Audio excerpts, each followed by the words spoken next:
So bala yan mga boss, nakalagay na nga tayo ng ground dito sa mismong tornilyo.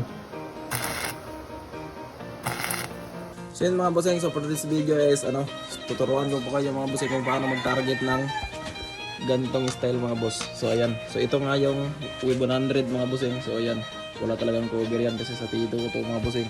So bale ito yung stand bolt mga boss. So ang issue nito is itong stand bolt, naputol yung isa. So bale dito to. So ito na nga yung extra ipapalit natin mga boss. So bale tatlo to no. So tatlo. Ito yung dito yung dalawa.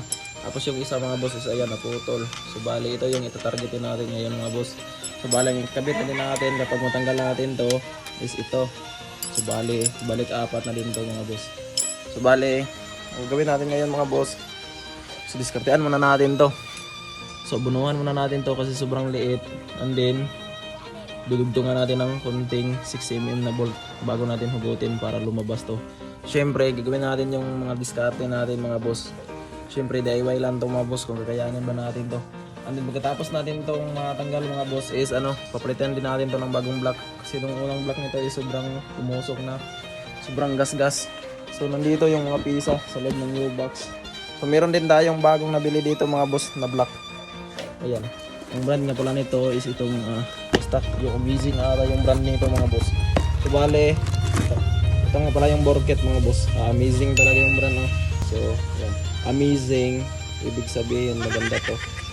So meron na din ako kasamang lock sa piston, and then gasket sa block at head mga boss.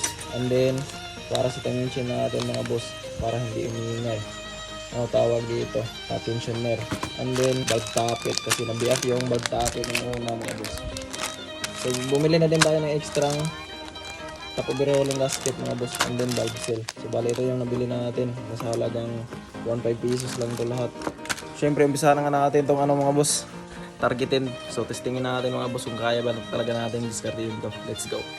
Syempre mga boss, bago natin ito targetin mga bossing, so itong mga butas dito, lagyan muna natin to ng takip para hindi masuka ng kinain ng welding doon sa loob. Baka double trabaho na tayo. Syempre lagyan natin to ng takip. Yan, kita natin ang basahan mga boss. And then dito, lagyan din natin ng takip to dito.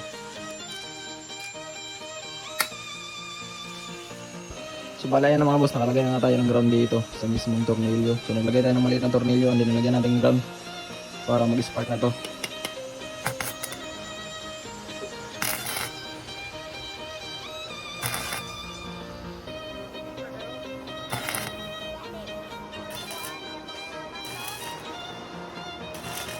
So yan mga boss, ito na nga yung ginawa nating sa pag-target. So yan, dinugtungan natin ang 6mm na bolt mga boss. And then ito yung ikutin natin yung pag hindi na to init. So sana matanggal natin to mga boss. So pwedeng ikot lang talaga. So testing natin ikutin. Yun tanggal agad Sobrang humok lang pala mga bossing. Yan. So ito na siya mga boss. Pwede natin itong kukunin. Yun. Pati basahan, sunog.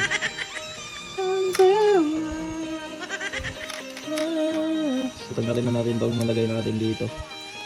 Yan. Ito nga pala yung tinanggal natin mga boss. Yun. So mahaba din yung bumaon dito sa crankshell ng Wave 100. So yan, solid na solid talaga yung pagka-welding natin. Buwang-buwa talaga mga boss. So ayan.